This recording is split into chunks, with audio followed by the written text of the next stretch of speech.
Boa noite. Estamos em poucos, mas vamos seguir aqui a nossa disciplina, né? Porque... Oi, Edneia, boa noite. Boa noite, Ezequiel. Boa noite, Alessandra. Boa noite a todos. Boa noite, Emília. Ok. Bom, a gente tem um tempo hoje bastante limitado. Boa noite, Ezequiel. Boa noite a todos. Boa noite. Devido à quantidade de temas, então a gente não vai aguardar maior número de pessoas, a gente vai começar. Quem for entrando vai assistindo. Como sempre, água fluidificada, a gente vai agora passar a fluidificação da água com a prece, né? Quem ainda não pegou, se quiser, pode pegar um copo com água, ou então uma garrafa, ou então uma jarra, e a gente, então, na prece, nós vamos... Boa noite, Leilane. A gente vai fluidificar a água. Boa noite, tá bom. Pegando, então, a aguinha, e a gente vai fazer a fluidificação da água junto com o mentor, que nós sabemos também nos acompanha, né? E, de ordinário, como a gente faz isso com regularidade, disciplina e responsabilidade, pode acontecer de o mentor trazer também algum espírito que precise assistir a aula conosco, e então não estamos sozinhos, né? Algumas vezes são feitos links do nosso lar, né? Tem algum ambiente onde se encontra algum espírito que também acaba assistindo e participando, né? Somos todos espíritos e somos todos aprendizes, e o Mestre é Jesus. Então vamos fechando os nossos olhos, elevando o pensamento a Deus e a Jesus, agradecendo ao Pai a bênção de mais um dia na experiência terrena, espíritos imortais que somos todos nós. E então nós vamos, neste momento, emanando fluidos cósmicos para a fluidificação da água, convertendo esta água em elementos medicamentosos, pedindo ao mentor amigo igualmente a emanação de fluidos espirituais para a transformação desta água. Pai nosso que estais no céu, santificado seja o vosso nome, venha a nós o vosso reino de amor, seja feita a vossa vontade, assim na terra como no céu. O pão nosso de cada dia nos dai hoje, perdoai nossas ofensas, assim como nós perdoamos a quem nos tem ofendido. E não nos deixeis cair em tentações, mas livrai-nos de todo mal, que assim seja. Graças a Deus, muita paz e muita luz. Podemos abrir os olhos. E eu já vou tomar a minha aguinha. Aqui em Mogi está um tempo assim, hoje choveu e chegou a esfriar um pouquinho, mas agora esquentou aqui.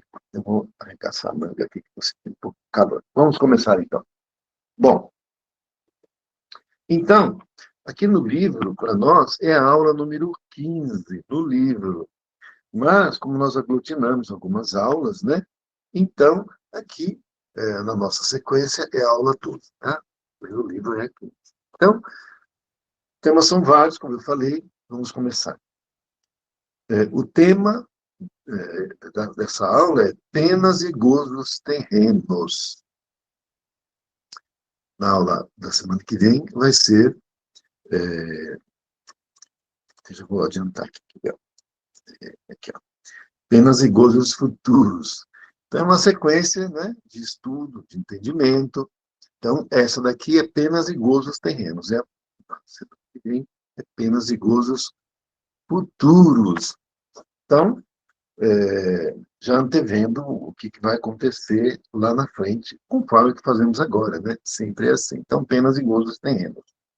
Bom, na parte A, começa o primeiro assunto, o seguinte: felicidade e infelicidade relativas. Começa com a seguinte passagem que se encontra no Livro dos Espíritos, na pergunta de número 920, do Livro dos Espíritos, cuja resposta é assim: o homem pode gozar na Terra uma felicidade completa? E responde o Espírito: não. Então, a pergunta que o Kardec fez para o Espírito Verdade: o homem pode gozar na Terra há uma felicidade completa? O Espírito responde assim, de chofre, não. Então, uma felicidade completa, sem mescla, plena na Terra, não é possível. Porque o nosso mundo é um mundo de expiações. Então, sempre, em algum momento, em alguns momentos, temos aflições, e então não é possível a felicidade sem mescla plena e completa na Terra. Então, o Espírito fala, não. Pois a vida lhe foi dada como prova ou expiação. Olha só. Então, a experiência na matéria, a experiência carnal, a nossa vinda para nos imantarmos a um corpo carnal, eu digo imantarmos porque nós não somos o corpo, estamos imantados nele, nós somos espíritos, essência divina. E nos imantamos a um corpo físico, porque Deus criou espírito e matéria. E nós precisamos viver experiências jungidos à matéria para que possamos sentir as sensações e vivências que só no plano material é possível no nosso nível de evolução. E aí, então, continua. Pois a vida lhe foi dada como prova ou expiação, mas dele depende abrandar os seus males e ser tão feliz quanto pode ser na Terra. Então, o que o Espírito está dizendo aqui para nós? É possível a gente ser feliz aqui na Terra, tanto quanto for possível, e isso vai depender de nós, sim, mas não a felicidade plena, não é? Porque a felicidade plena, aquela que Jesus falou, que essa felicidade não é deste mundo. Por isso que Jesus falou, a felicidade não é deste mundo. Neste mundo só tereis aflições. Palavras de Jesus. Neste mundo só tereis aflições. A felicidade não é deste mundo. Por que Jesus disse isso? Porque este mundo é um mundo classificado como um mundo de expiações e de provas. Ora, se é um mundo de expiações, é um mundo de aflições, é um mundo de sofrimentos e de provas. Então, não é dado ao espírito que encarna no mundo, inclusive, independe do grau de evolução dele. O próprio Cristo passou por inúmeras aflições, ou não. Francisco de Assis. Agora, mais recente, Chico Xavier, que é um espírito enobrecido, superior, não passou por inúmeras aflições? Passou. Qualquer espírito de qualquer categoria e de evolução que seja, encarnou aqui, passa por aflições, porque o mundo é um mundo de aflições. Só de estar encarnado num corpo animal já é uma aflição. Porque o corpo animal exige uma série de cuidados. E que para isso exigirá um labor, um sacrifício, um empenho, uma busca para zelar dele. Aí já é, de certa maneira, uma aflição. Você acorda faminto, não sabe se tem um alimento, você tem que sair atrás para conseguir matar um animal, né? Na época que a gente fazia assim, né? Na roça, inclusive, era desse jeito. Então, agora, conforme é a nossa atitude, a nossa ação, os nossos pensamentos em relação à vida que estamos vivendo, nós podemos abrandar essas aflições e viver uma vida tão feliz quanto seja possível vivê-la no mundo de aflições, no mundo de expiações e de provas. Então, é possível a felicidade? A plena, não, mas a relativa, e em alguma medida, em algum grau, sim. Em alguns momentos, sim. Mas todo o tempo não. Por quê? Porque nós não somos espíritos vivendo em um mundo superior. O mundo não é um mundo superior. Então, não tem como. Agora, É mais ou menos a situação de nós que somos espíritos imperfeitos em relação ao amor. Nós, malgrado a nossa imperfeição, nós conseguimos amar, malgrado as nossas imperfeições, nós conseguimos amar. E o espírito puro também. Qual a diferença nossa para o espírito puro? Então, a diferença é que um espírito puro ama o tempo todo. E nós amamos em alguns momentos. Pisa no nosso calo, o amor vai embora. Briga com a mulher, a felicidade vai embora pela janela. E aí, em vez de chamar de meu bem, nós vamos buscar os nossos bens, cada um que pegue o seu. Portanto, essa felicidade aqui, como a própria lição fala, tanto é uma felicidade quanto é uma infelicidade relativas. Porque também a infelicidade é relativa, por quê? Porque ela não é permanente. Quando a gente fala em relatividade, é porque nós estamos falando em que não é permanente, não é eterno. Não há felicidade eterna e nem mal que nunca acabe. Aqui, no nosso mundo, tudo passa. Quando Chico Xavier estava passando por umas dificuldades enormes, monumentais, ele pediu para Emmanuel contatar Maria de Nazaré para pedir para ela uma ajuda, né? Porque ele estava numa situação muito difícil. Emmanuel falou assim, então pode deixar, eu vou, né, pedir a ela, passar o seu pedido para ela, né? Mas você tem que entender que ela está numa esfera superior e que não é de imediato, então você tem que esperar, né? Passou lá uma semana e Emmanuel apareceu para ele e falou assim, Chico, eu já tenho uma resposta da mãe Maria. E Chico, então, pegou a caneta, pegou o papel para escrever. Né? Então, ok, tô aqui, pode passar o recado de nossa Mãe Santíssima. E aí ele disse, nossa mãe mandou dizer, tudo passa, ponto. Só isso? É. A nossa mãe, ela é bastante singular, né? E econômica com as palavras. Também não precisam muitas palavras, né? Basta uma ou duas, né? Para os espíritos superiores, as coisas são simples. Nós é que tornamos complexas as coisas simples. Então, o que acontece é que tanto a felicidade quanto a infelicidade aqui na Terra, elas são relativas. O tema nosso, inclusive, é esse. Felicidade e infelicidades relativas, porque elas são passageiras.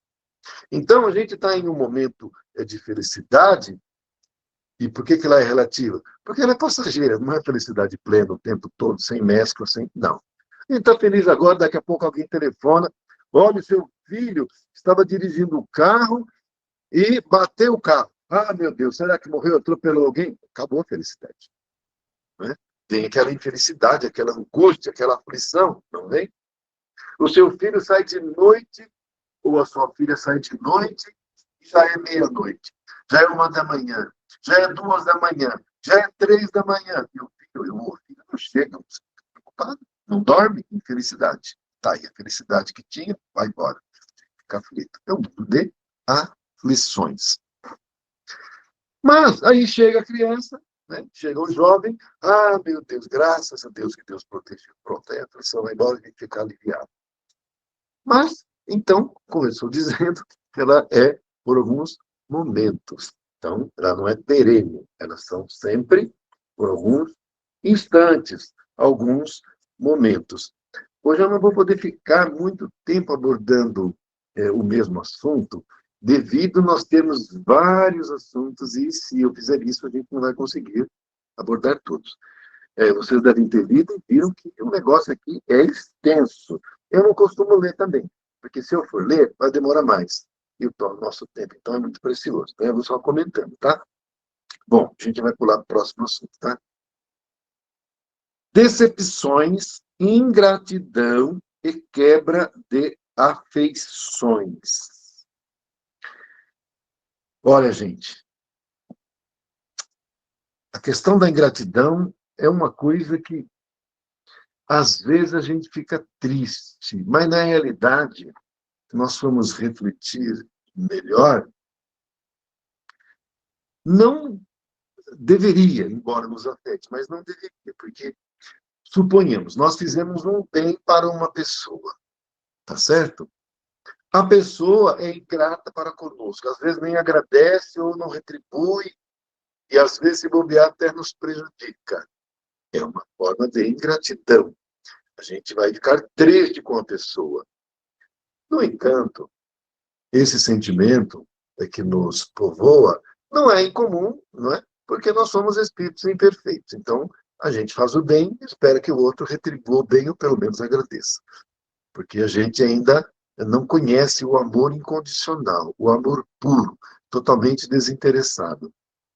Por outro lado, quando, suponhamos, nós emprestamos algum dinheiro para uma pessoa que está precisando, né? O que a gente espera que a pessoa faça?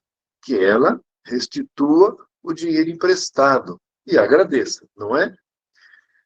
Mas, às vezes, isso não acontece. A pessoa não devolve, a pessoa não agradece nada, ao contrário, enfim, é uma confusão danada. Demonstrando, então, a pessoa ingratidão, não é? Um espírito mais amadurecido, não vou nem falar um espírito puro, né? Mas vamos dizer mais amadurecido, qual seria o sentimento frente a uma ingratidão? Ele não se permitiria se afligir, né? Ficar com sentimento negativo contra a pessoa que foi ingrata. Porque quando nós fazemos o bem para alguém, seja o que for, o que quer que seja, nós devemos tornar aquilo uma coisa já feita e acabada, e se quer esperar um agradecimento. Vamos voltar à questão, por exemplo, do empréstimo. Eu costumo fazer o seguinte, assim, eu faço assim, né? Agora, se a pessoa também não pode, né? Vamos supor assim, a pessoa ela não tem como emprestar. Vamos dizer que vamos supor até que ela tenha. Uma pessoa chegou e pediu, eu preciso de R$ 2.000 que eu estou devendo, preciso pagar, senão vou ter que pagar juros, eu estou precisando. Você pode me emprestar? Vamos dizer que você até tem, mas esse dinheiro que você tem é para você pagar o seu aluguel, que vai vencer em 5 dias. Se você empresta para a pessoa e fala assim, olha, eu tenho esses R$ 2.000 que você está me pedindo, mas eu preciso que você me devolva em 5 dias. Você consegue? Ah, pode deixar que eu vou fazer isso. Aí você empresta. A pessoa vence os 5 dias e não devolve. E aí você fica angustiado, porque o seu aluguel acabou de vencer. E o seu dono do imóvel, que é o seu locador, ele não vai querer saber que você emprestou o dinheiro que você ia pagar o aluguel que você não tem. Para ele, isso daí não vai interessar nada você explicar. Vence o aluguel, não, você não vai pagar meu aluguel, eu também tenho contas para pagar, eu estou contando com esse dinheiro aí que você ia me dar. Porque eu alugo a casa porque eu preciso de um complemento, que eu tenho uma aposentadoria muito pequena e que eu preciso do dinheirinho do aluguel, você não vai me pagar? Aí você vai explicar. Sabe o que aconteceu? Eu até estava com o dinheiro do seu aluguel, mas uma pessoa amiga pediu emprestado e disse que ia devolver e não devolveu. Gente, o que o locador tem a ver com esse problema? Ele vai ficar bravo com você.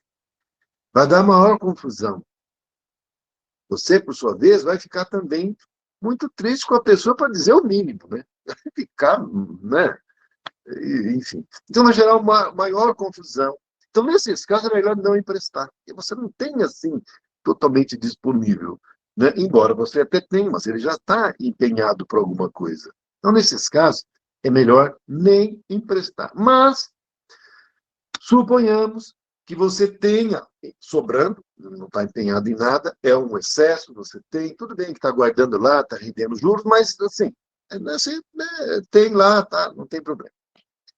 E a pessoa vem e explica o problema, você conhece a pessoa, aí você pega e fala, não, está aqui. Beleza, está sem problema, pode, está aqui. Resolve lá o seu problema e beleza. E aí deu um prazo, pois que a pessoa falou que 1 mês vai devolver, deu 1 mês a pessoa não devolve. O que eu faço? Isso aí eu faço porque eu já adotei esse critério faz um tempo e para mim funciona. Então, nesses casos, quando acontece isso, o que eu faço? Quando a pessoa pede Na minha intimidade, eu estou dando para a pessoa, eu estou doando para a pessoa.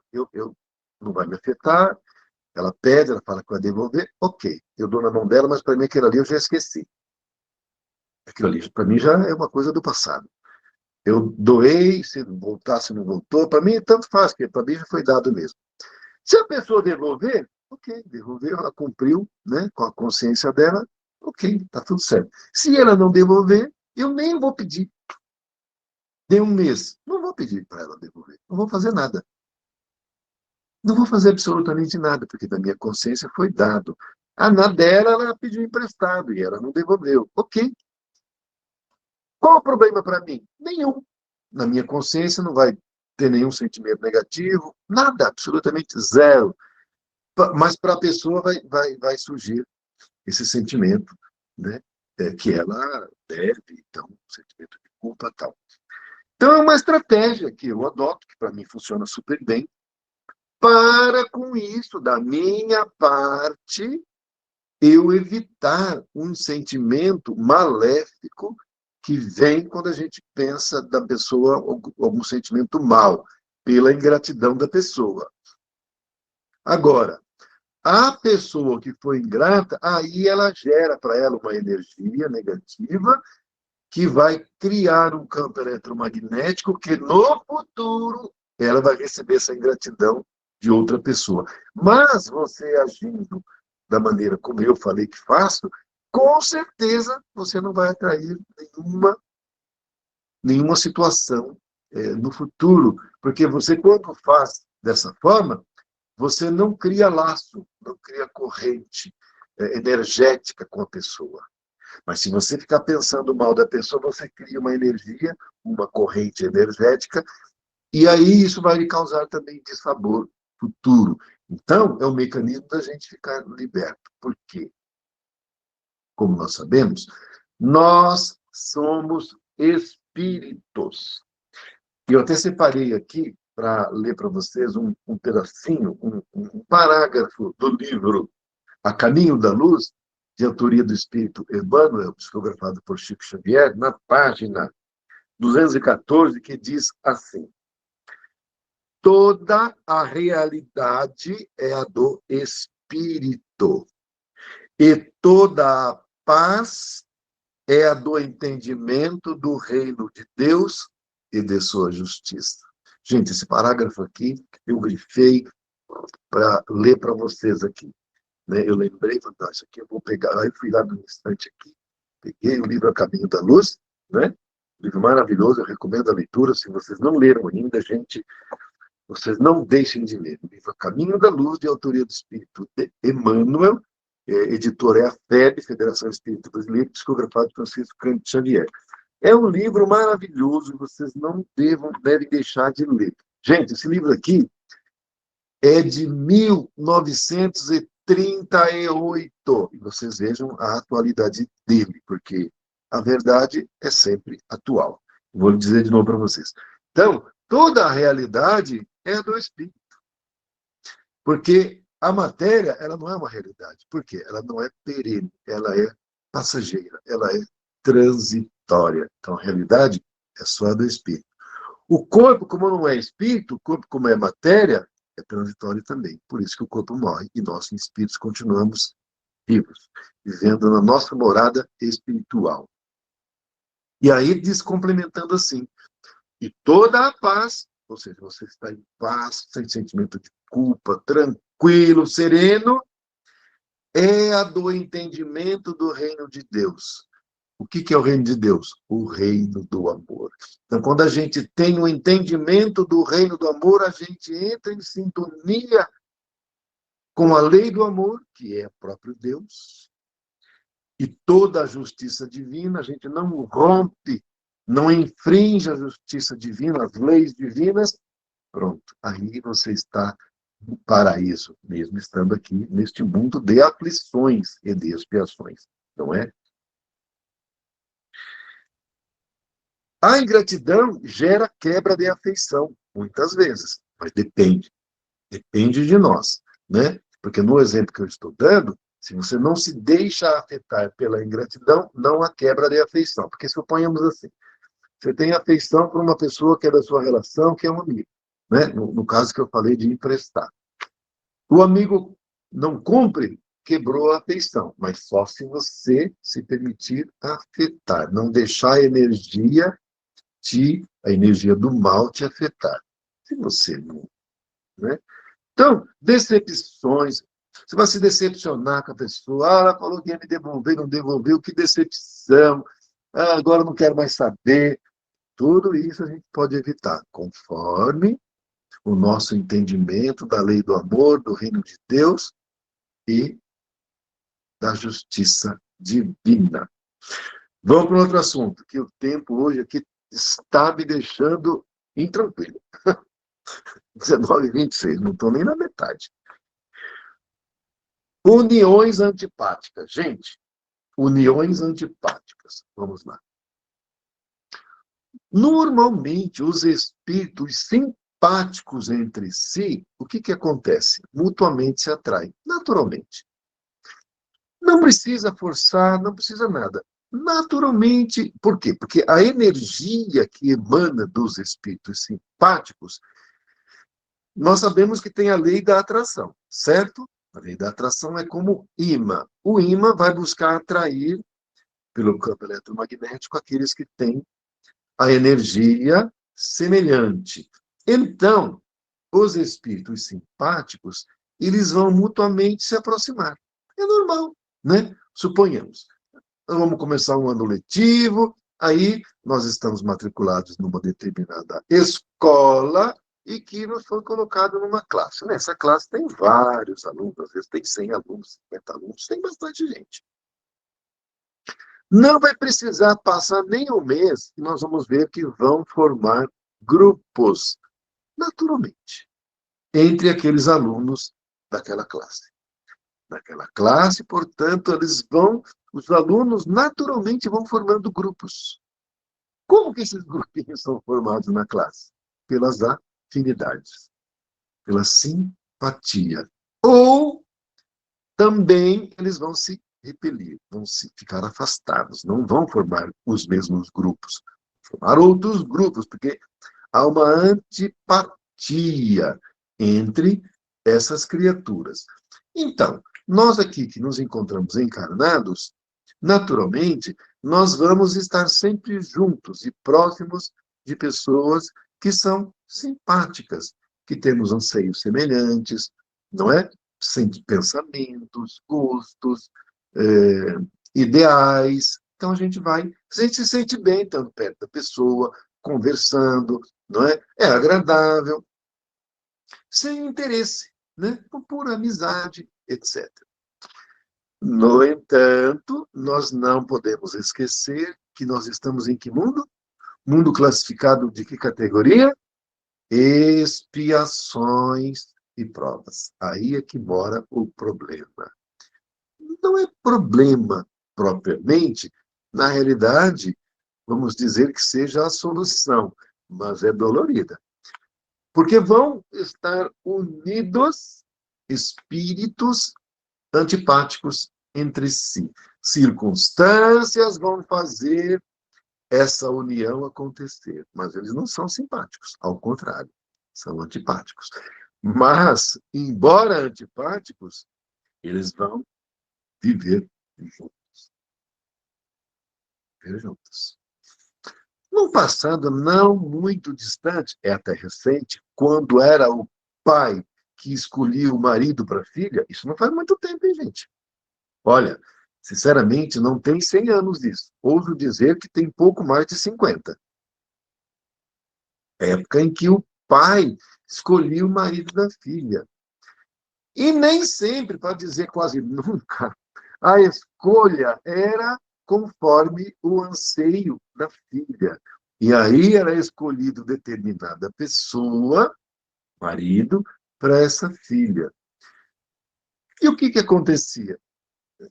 Mundo de expiações. Vinha um espírito que aparentemente daria um conforto material para a filha. O pai pensava assim, mas era um camarada que, na realidade, era uma pessoa que, na realidade, tinha antagonismo Eu estou dizendo no contexto de espíritos, porque as pessoas, quando reencarnam, elas não lembram do que fizeram anteriormente. Então, muitas vezes, uma mulher se casa com um homem que foi seu inimigo do passado, o seu agressor do passado.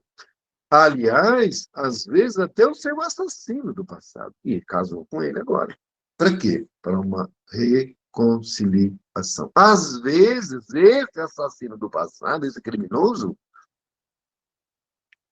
vem como filho. E essa mulher se casa com um homem, não é? Que se antagonizou com um outro e que gerou um trio ali maléfico.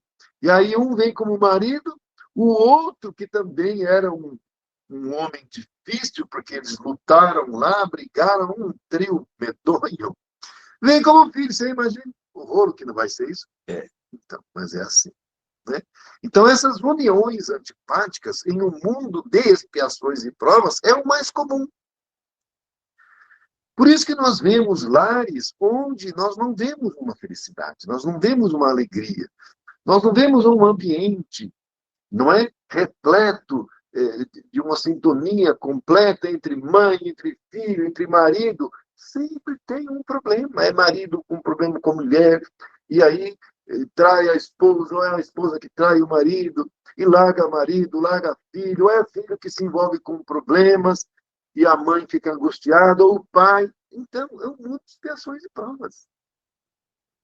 E isso tudo, nós, no nosso assunto aqui, são as uniões antipáticas, porque é a união dentro do lar, entre marido e esposa, mas também é a união dos filhos com os pais. É uma união também.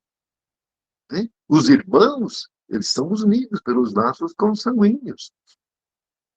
Gente, é raríssimo, mas muito raro, quando nós encontramos uma família onde reina um ambiente de absoluta harmonia. Mãe, pai, filhos, toda o remanescente familiar, os agregados também, né? Todo mundo ali na paz. Nunca tem nada, uma discussão, nada, nada, nada, nada. Nunca tem nada. Gente, isso não é um mundo, isso não é um planeta Terra. Aí nós estamos falando de um mundo sutil, né? Uma colônia espiritual, que seria um grau superior, ou quinta dimensão. Aí nós estamos falando desses mundos. Mas aqui na Terra, gente, aqui na Terra não foi feito para isso. Os espíritos problemáticos que tem aqui, não tem jeito de ser assim. Mas é possível mesmo, com tudo isso, encontrar, né, uma certa felicidade. Sim, é possível. E tem muitas pessoas que vivem isso. Aquela felicidade, não aquela felicidade que é total, né, o tempo todo. Em alguns momentos, né, dor de cabeça, preocupação, tudo tem. Mas, mesmo assim, a pessoa vive uma vida relativamente em paz e tranquila. Mas as uniões antipáticas, elas são o mais comum aqui no mundo. Os filhos que recebemos são espíritos difíceis, quando não fomos nós o criminoso, hein? Que agora, para tentar resolver, vamos ser mãe ou pai desse filho. Para tentar pagar o mal, não é? Com o amor, com o bem. E tentar abrandar o mal que foi feito antes. É através da reencarnação e do lar. O lar é a porta de entrada para os espíritos, para a sua regeneração. Bom, vamos, gente, para outro assunto aqui, tá? Preocupação com a morte. Eu vou fazer uma perguntinha para vocês. As pessoas, em geral, no planeta inteiro, planeta Terra inteiro, não estou falando do Brasil, não estou falando só nós aqui do grupo nosso, não. Estou falando do planeta Terra inteiro. As pessoas têm preocupação com a morte, ou para elas é de boa, ou para elas não tem problema. Ah, não, morrer não esquenta a cabeça, não. Vocês acham que não? Ah, gente, tem sim. Pessoal, né? Quando vocês pensem assim, ó, chega o médico, você sentiu mal, vai para o hospital, o médico fala assim, olha, você está com câncer aí, e a medicina não tem meios de tratamento e de que você tem aí 6 meses de vida, vai morrer. Já pensou? O médico chega e fala isso? Você tem 6 meses de vida, vai morrer. E aí você fala assim, não, tranquilo, imagine, 6 meses, tá até bastante, tranquilo. Eu não sou deste mundo mesmo, eu sou espírito, vai morrer só o corpo, fica em paz aqui, comigo tá tudo bem, eu já vou preparar aqui o meu inventário. Aliás, eu vou até começar a separar, dividir os bens aí para os meus herdeiros, para a hora que eu for, não tem problema. Aliás, você sabe que já que você falou isso, doutor, eu já vou até comprar o meu jazigo, que eu não tenho, que eu não quero dar trabalho para ninguém, já vou comprar meu jazigo. Já fica compradinho, já vou pagar o plano funerário, porque na hora que acontecer, só vem o carro funerário para levar o meu corpinho, porque eu sou espírito, eu não vou estar nele mais mesmo, é para levar, para não dar trabalho para ninguém. Será que é assim, gente? É nada, né? Você vai ficar, nossa, vai enlouquecer. Por isso que nem sempre os médicos falam, normalmente não vão falar, falam para a família, olha, né, vai ser assim, tá? Não fala para a pessoa. Então, mas por que isso? Porque nós vivemos em um mundo onde nós não temos uma ciência plena da nossa condição de espírito imortal. Nós vivemos ligados, jungidos a um corpo físico e nos confundimos com ele. E aí, qual é o problema? O corpo morre, eu sou ele, eu morro, e aí? E aí eu acabei. Esse é o pensamento materialista. Pensamento materialista que existe em todo o planeta, praticamente todo o planeta.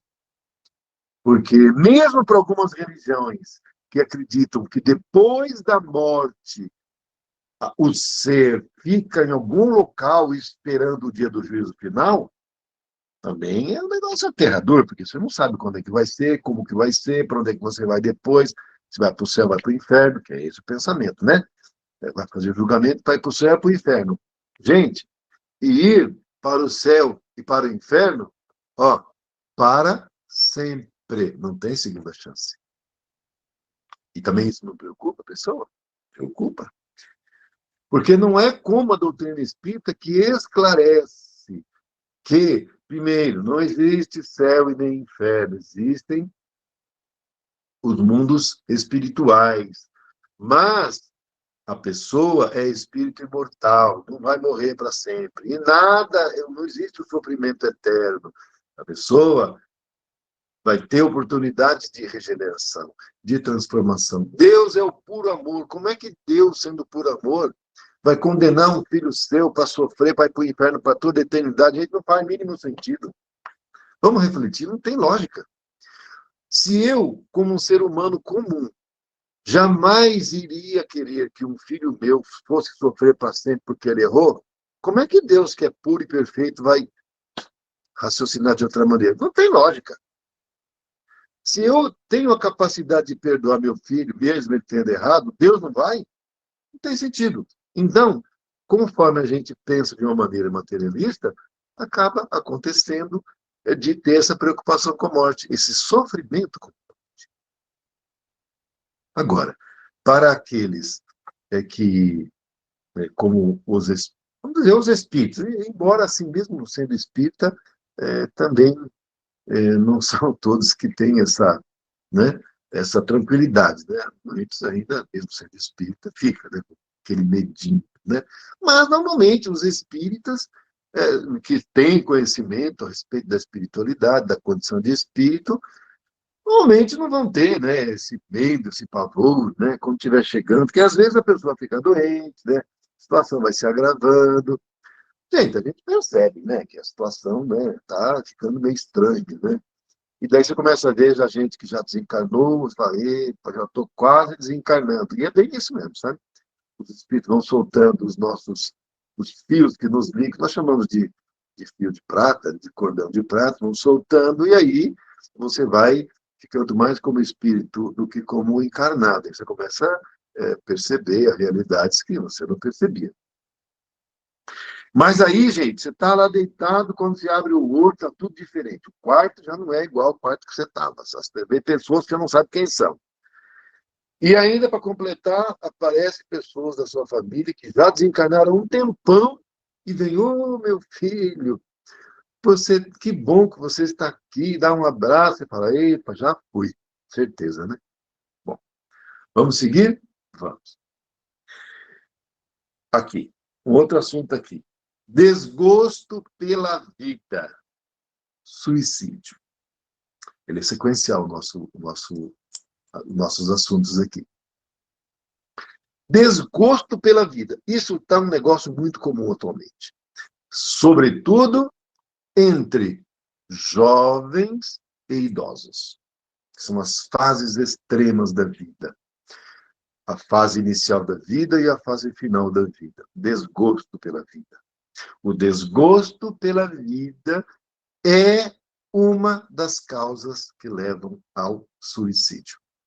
Então, por exemplo, uma pessoa jovem que, embora não falte nada, tenha tudo, tudo seja provido pelo pai e pela mãe, né? Está em escola particular, tem os livros, tem os cadernos, pai e mãe compra, tem motorista que leva, e mesmo assim há um certo desgosto pela vida, um vazio. E isso, em grande medida, pela ociosidade, a pessoa não encontra, não percebe qualquer objetivo de estar viva, e não é incomum, nesses casos, o jovem, sobretudo adolescentes, partirem para o suicídio. Em muitos casos assim. Então, não suportam as vicissitudes da vida, embora aos olhos desse jovem seja uma coisa enorme, olhado com um mínimo de realidade e de racionalidade, é uma coisa pequena, é uma coisa mínima. Mas, para a pessoa imatura, é uma coisa monumental. Seria mal comparando a situação de uma criança que adora, que ama um determinado brinquedo. Aquele brinquedo, para a criança, é tudo, mas aí acontece que ela perde aquele brinquedo. A perda do brinquedo para a criança, para ela, é causa de um desgosto incomensurável ao ponto dela perder o gosto pela vida. E chegar, inclusive, a pensar que a vida não serve mais para nada. Que não vale mais a pena continuar viva, porque o brinquedo que era tudo para ela, não tem mais. Perdeu-se. E aí, então, é melhor morrer, não suicidar. Vocês vejam? Eu dei um exemplo do brinquedo com a criança, mas os espíritos, embora encarnados em um corpo, vamos dizer, de adulto, já na fase adulta, ou mesmo de adolescente, portanto, não mais criança, podem ter sentimentos e pensamentos e atitudes infantis. E que, para essa criatura, o mundo acaba porque aquilo, né, não tem mais, se perdeu, ou ela não conseguiu o seu intento. É muito comum, por exemplo, entre namorados, né? Casal de jovens, namorados, e que o namorado não quer mais continuar o namoro. A menina, a moça, fica totalmente inconsolável e para ela a vida não faz mais sentido. E não é incomum, nesses casos, ser colocado fim à própria vida, se matando, se suicidando por uma coisa dessas, que se for refletido, se for analisado de uma maneira né, isenta, vai verificar que não tinha motivo real para aquilo, mas a pessoa, pela sua imaturidade, né, pela sua infantilidade, acaba provocando o suicídio.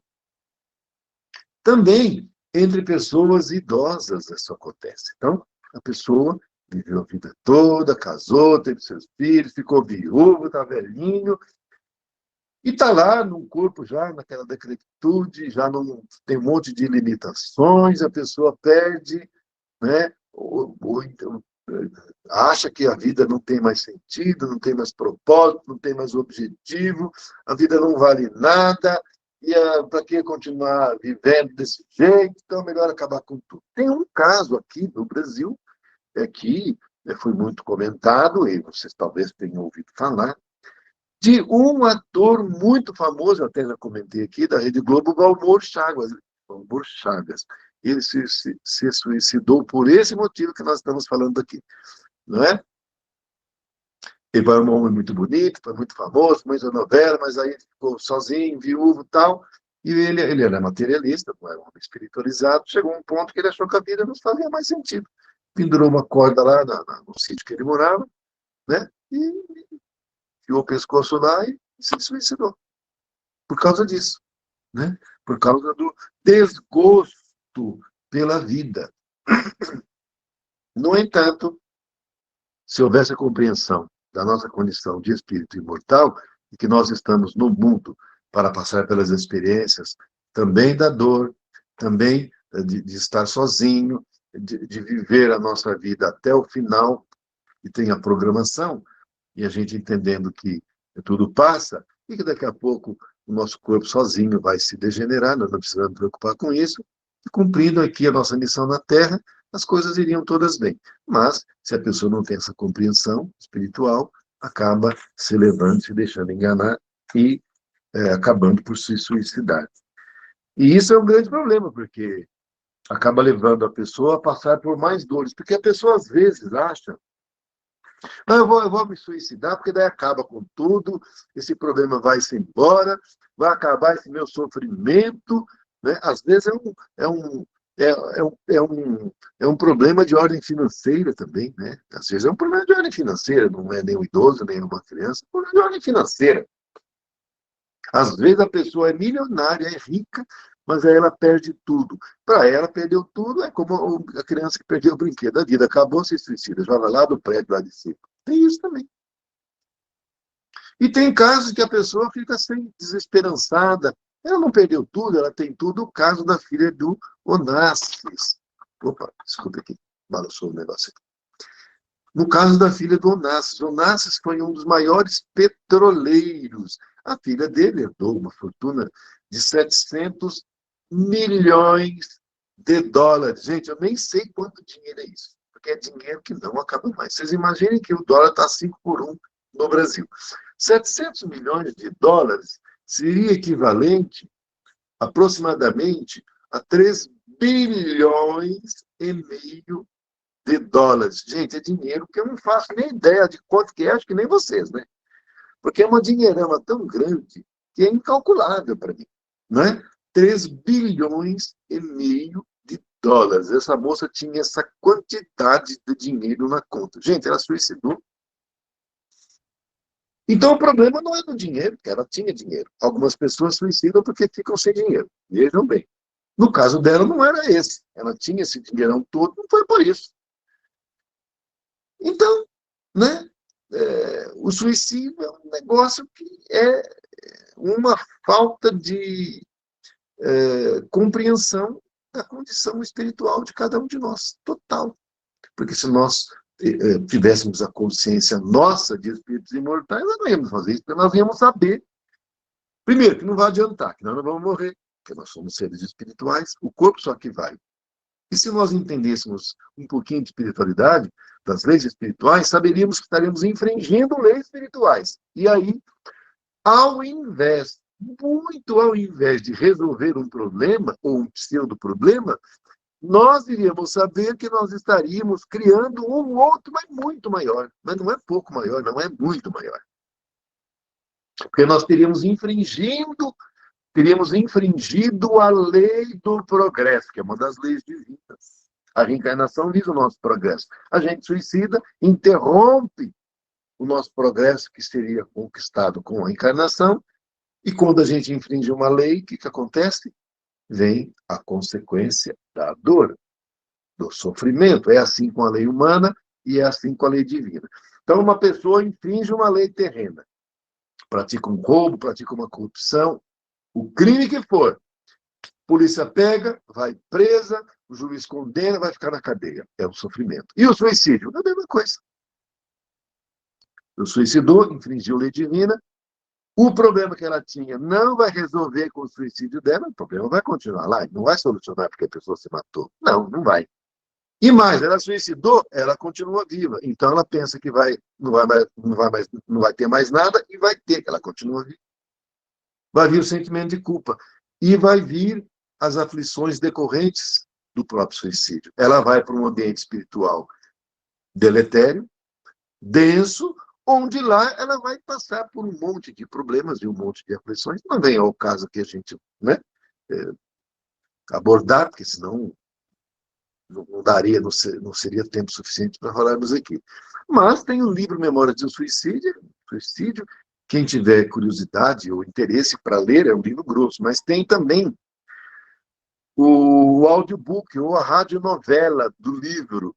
Eu já li o livro inteiro e já ouvi a radionovela do livro Memórias de um Suicídio. É muito legal os dois. Quem quiser, fica a recomendação, vale muito a pena, vocês vão gostar muito e vão ganhar com muito proveito de entendimento. Então, o suicídio, em Minas Gerais, é uma barca furada. Nós que somos espíritas, não vamos entrar nessa. Embora já teve casos que houve disso, infelizmente, mas normalmente não acontece. Bom, vamos para a parte B. Parte B, cujo título é Bem e Mal Sofrer. Aí vem definições, origem do bem e do mal, não é? E aí, o nosso assunto, bem e mal sofrer. Vamos lá. O nosso mundo, como já falamos desde o início, é classificado como um mundo de expiações e provas. No entanto, gente, nós sabemos que está no final, não é? Estamos no final da nossa etapa de evolução como mundo de expiações e provas. Está terminando. Estamos no final da transição, que começou em 1757.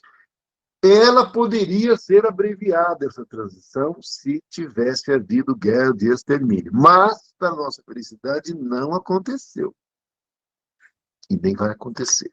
Então, vão ocorrer guerras, rumores de guerras, mas não atômicas com guerras de extermínio.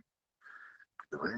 Então, ela dura, normalmente, nos mundos em geral, onde se dá essa transição, 300 anos. Não é só aqui, nos outros mundos também. Então, ela começou em 1757 e vai terminar em 2057.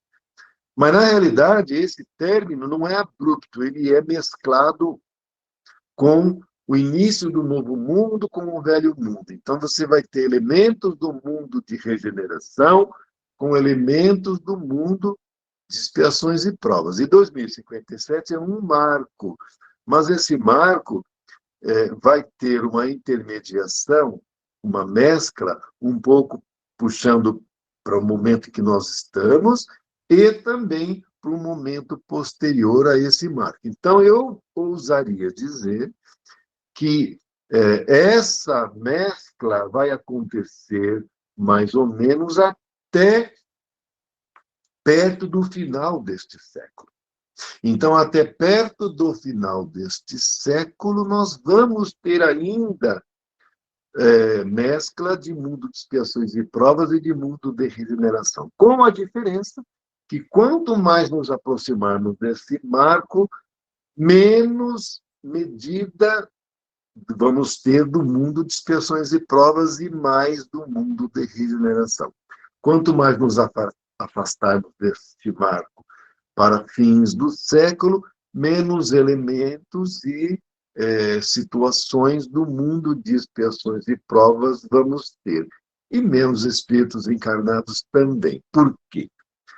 Os espíritos que são ainda espíritos típicos de expiações e provas, que estão encarnados, eles vão continuar a sua encarnação até acabar. Pode ser que a encarnação vá até 2080, 2070, e assim por diante, não é?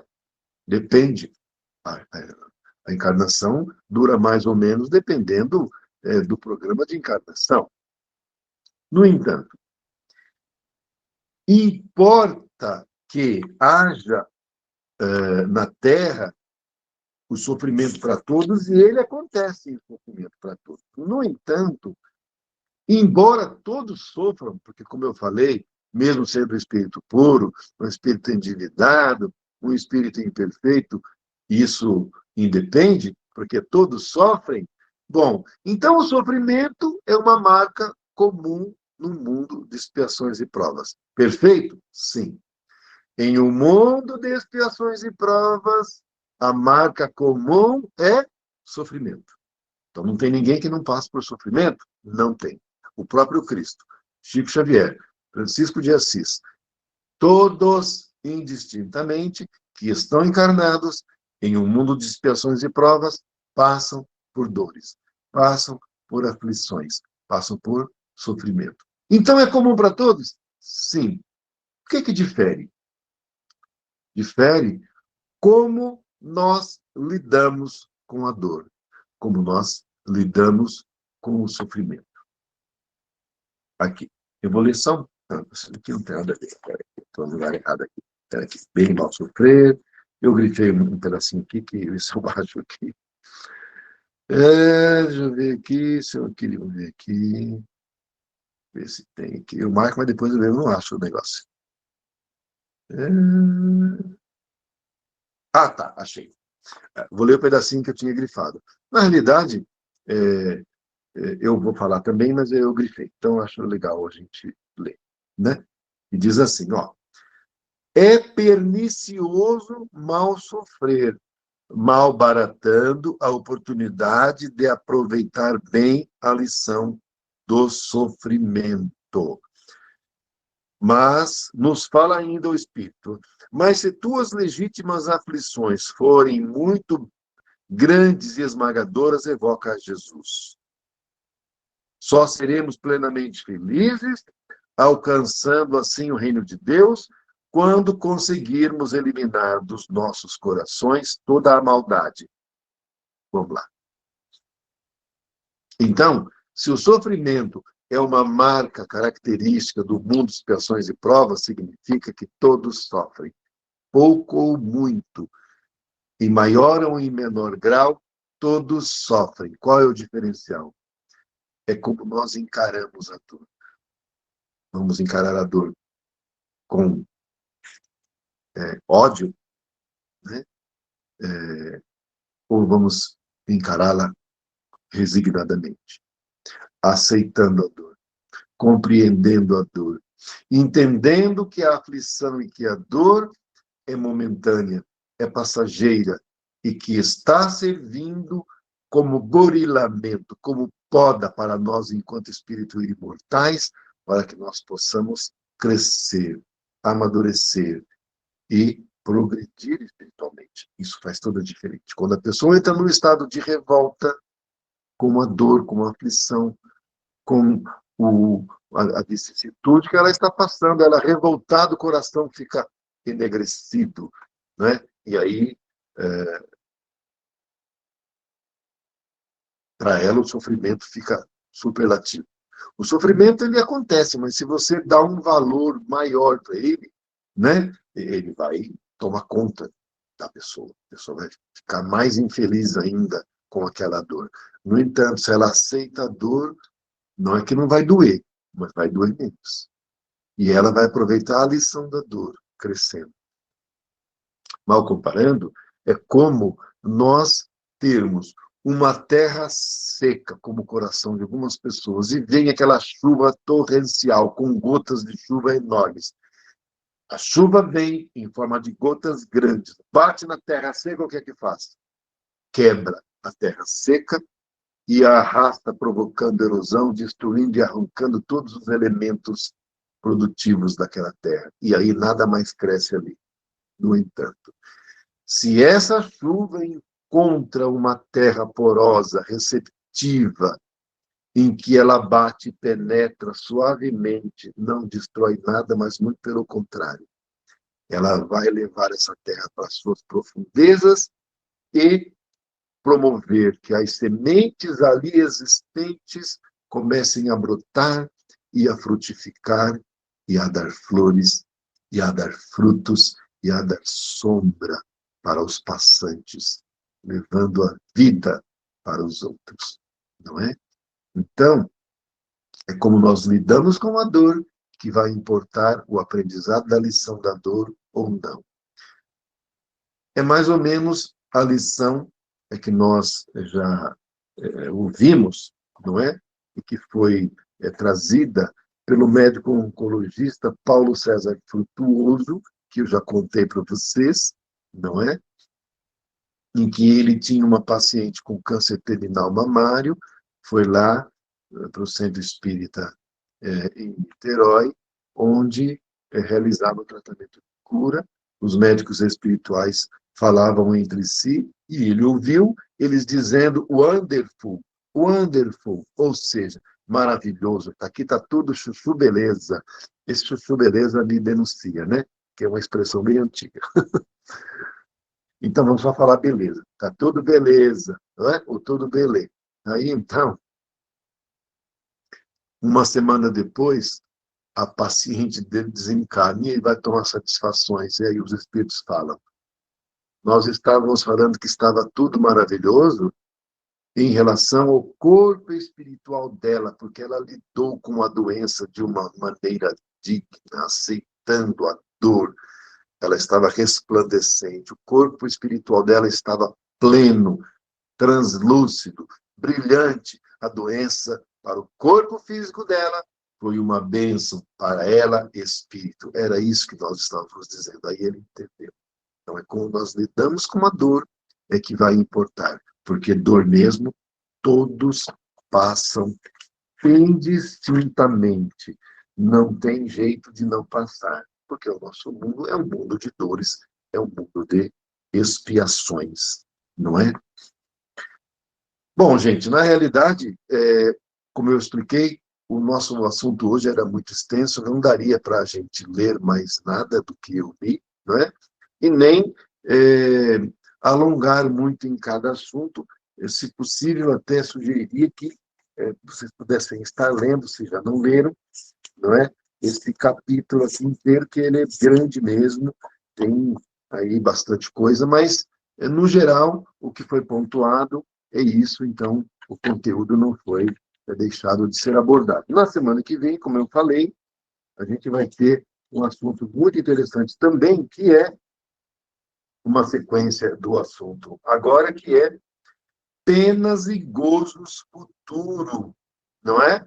Então, é algo que vem dizer sobre as consequências, né, do que nós fazemos agora, e vem depois aí o problema, conforme a gente faz agora. E, na parte B, parábola do credor incompassivo. Nós vamos, na semana que vem, estar abordando esses dois assuntos, né? Que vai ser no dia 18/10, ok? Então, a gente vai agora pedir para a Alessandra entrar aí, que ela está oculta, e dizer se ela tem alguma coisa para acrescentar, para nos ajudar em alguma coisa aí. Qualquer pergunta, a Alessandra Oi, está aí Ezequiel, firme e boa forte. noite. Nossa, realmente, um tema, assim, bem rico. Mas de tudo que foi falado, Ezequiel, até fiz aqui algumas anotações, né? O sofrimento, ele é sempre um convite para a nossa mudança. Então, assim, a gente poderia muito bem passar pelo desencarne sem ter o convite da mudança. Então, quando a gente tem um sofrimento, é justamente, a gente deve mudar a nossa pergunta. Não por que estou sofrendo, mas para que estou sofrendo. Porque quando a gente entende, o amor cresce, né, nos nossos corações. E a gente consegue abraçar esse sofrimento como caminho. Porque se a gente abraça ele como revolta, como a raiva, primeiro você vai atrair outros irmãozinhos que vão estar numa necessidade baixa e vai acabar desenvolvendo uma doença, a depressão, o suicídio. Então, cada vez que a gente preservar esses bons sentimentos em nossos corações, nós vamos ser bem amparados. Então, é isso, acho que de tudo que foi falado, é o que a gente consegue aceitar o sofrimento. Quando a gente fala com alegria, é muito difícil a gente aceitar um sofrimento com alegria, né? Parece assim que até é uma ilusão, falar, olha, aceite como uma alegria.